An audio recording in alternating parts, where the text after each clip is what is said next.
সরকারের দায়িত্ব গ্রহণ করার মাত্র কিছুক্ষণ পরেই আমি আপনাদের কাছে দুটো কথা বলতে এসেছি।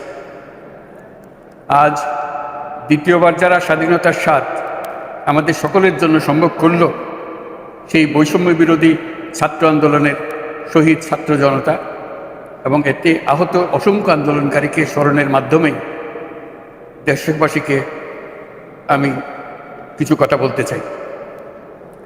তাদের দুঃসাহসিক আত্মত্যাগ, সাহস ও সারা দেশকে ঐক্যবদ্ধ করার বিনিময়ে ছাড়া এই স্বাধীনতা অর্জন কখনোই সম্ভব হতো না।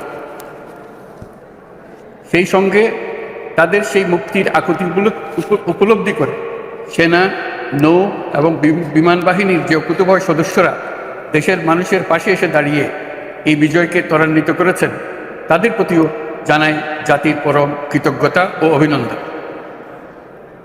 ছাত্র জনতার অভ্যুত্থানে আমাদের দ্বিতীয় স্বাধীনতা অর্জন উৎসবের মুহূর্তে এই স্বাধীনতাকে নস্যাৎ করার জন্য ষড়যন্ত্রকারীরা দেশে একটা অরাজকতা ও ভীতির পরিবেশ সৃষ্টি করেছে।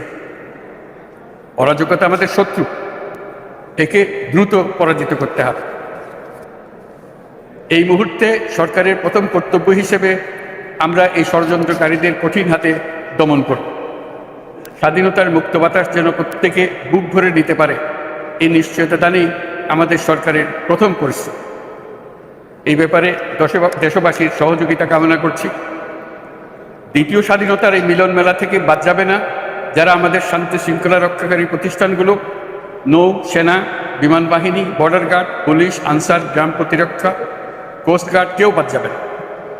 অন্য সবার মতো তাদের প্রত্যেক সদস্য আজ উপরওয়ালার আইন বহির্ভূত জবরদস্তিমূলক হুকুম থেকে মুক্ত। কারো জন্য এটা বিন্দুমাত্র ব্যাহত হলে আমাদের আজকের উৎসব ম্লান হয়ে যাবে।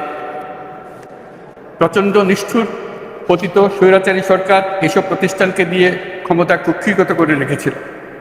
আমরা তার এই প্রচেষ্টা ব্যর্থ করে প্রতিষ্ঠানগুলোর হারানো গৌরব ফিরিয়ে আনব। এই ঘৃণ্য চেষ্টায় ব্যবহৃত হয়ে যারা অপরাধ সংগঠিত করেছে তাদেরকে আইনানুগ বিচারের মাধ্যমে শীঘ্রই উপযুক্ত শাস্তি দেওয়া হবে।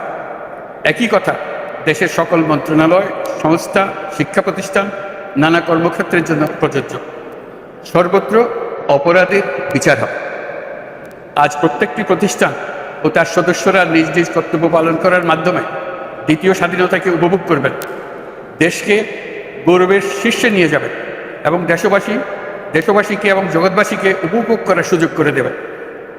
আমি জাতির পক্ষ থেকে প্রত্যেকে নির্ভয়ে আনন্দ চিত্তে নিজ নিজ কর্মস্থলে নিজ নিজ সামর্থ্য নিয়ে এগিয়ে আসতে অনুরোধ করছি। দেশের সকল মানুষকে আজ স্বাধীন, নির্ভয়, নিরুদ্বেগ থাকার জন্য নিশ্চয়তা দেওয়ার জন্য আমাদের ছাত্র শহীদরা প্রাণ দিয়েছেন। এই অভ্যুত্থানের মাধ্যমে সৃষ্ট সরকার দেশের প্রত্যেকের সরকার। এখানে থাকবে সকলের আকাঙ্ক্ষা পূরণের অধিকার। অরাজকতার বিষ বাষ্প এখন যেই ছড়াবে, বিজয়ী ছাত্র জনতা সহ মুক্ত মানুষের আইন শৃঙ্খলা বাহিনীর পূর্ণ শক্তি তাকে ব্যর্থ করে দেবে। নিষ্ঠুর স্বৈরাচারী সরকার দূর হয়ে গেছে। কাল সূর্য উদয়ের সঙ্গে সঙ্গে গণতন্ত্রের, সুবিচারের, মানবাধিকারের, নির্ভয়ে মত প্রকাশের পূর্ণ স্বাধীনতার জন্য সকলের স্বাচ্ছন্দ্যে জীবন ধারণের সুযোগ প্রদানের সচেষ্ট সরকারের ঘনিষ্ঠ সান্নিধ্য ও সহমর্মী পরশ দলমত নির্বিশেষে সবাই উপভোগ করবেন। এটাই আমাদের লক্ষ্য। আমাদেরকে এই লক্ষ্য পূরণে সাহায্য করুন। সারা বিশ্ব আজ অবাক হয়ে বলছে, সাবাস বাংলাদেশ, সাবাস বাংলাদেশের ছাত্র জনতা। আমরা এই অর্জনটাকে আর অনেক দূর নিয়ে যেতে চাই। আমাদের ছাত্র জনতার জন্য কিছুই অসম্ভব নয়। আমাদের তরুণরা অসম্ভবকে সম্ভব করতে পারে, তারা সেজন্য প্রতিজ্ঞাবদ্ধ। যদি আমরা ঐক্যবদ্ধ থাকি, ধ্বংসাত্মক কর্মকাণ্ড থেকে দূরে থাকি, সবার জন্য মুক্ত পরিবেশ সৃষ্টি করতে পারি, আমাদের বিজয় অবশ্যই হবে। আল্লাহ, মহান আল্লাহ আমাদের সহায়ক।